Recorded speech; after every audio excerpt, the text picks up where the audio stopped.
To understand Bronson's hatred, we first need to understand Bronson himself. Born Charles Dennis Bukinski in 1921, he grew up in extreme poverty in Pennsylvania, the 11th of 15 children. Working in coal mines by age 10, Bronson developed not just resilience, but a stoic toughness that would define his film career. By the 1970s, Charles Bronson had cemented his place in cinematic history with films like Death Wish, The Mechanic, and Once Upon a Time in the West. He wasn't just an action star, he was a cultural symbol. His tough guy image resonated during a time when America was grappling with crime, disillusionment, and political unrest. Their icy relationship dates back to the 1960 film The Magnificent Seven.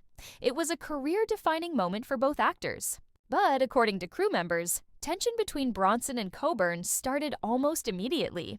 Coburn's improvisational style clashed with Bronson's serious, focused approach.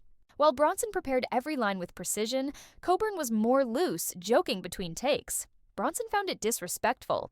In the 1960s and 70s, Bronson's international fame skyrocketed, particularly in Europe, where he was considered a larger-than-life icon. Coburn, meanwhile, found a different path, becoming more mainstream in America and branching into comedic roles.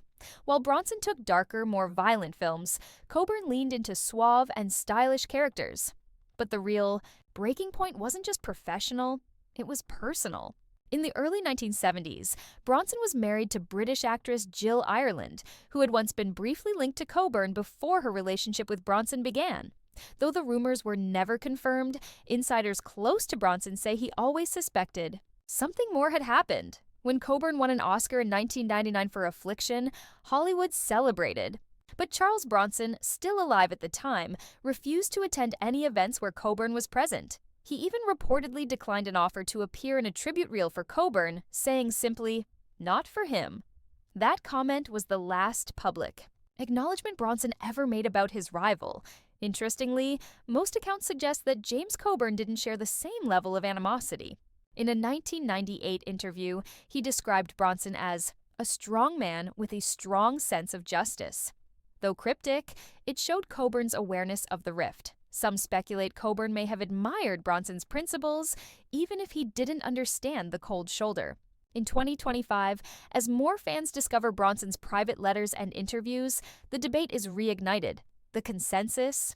Both men were legends, but Bronson's quiet fire gave him an edge, and perhaps a burden few could fully understand. Today in 2025, film historians are re-examining Charles Bronson's legacy. Streaming platforms have reignited interest in his films, and Death Wish is currently being rebooted with a documentary-style prelude exploring Bronson's life. New biographies dive into his discipline, his silence, and yes, his feuds. Toward the end of his life, Bronson reportedly spoke about regret, not publicly, but to close family members. One of his sons revealed in a 2025 interview, he said holding on to hate didn't make the pain go away. It just made it familiar. In the end, Charles Bronson's hatred for James Coburn tells us more about Bronson than it does about Coburn. It reveals a man who valued loyalty, respect, and truth, and who couldn't stomach anything less. But it also reminds us that strength and vulnerability often live side by side. Bronson was hard on the outside, but as 2025's revelations show, he carried wounds that never fully healed.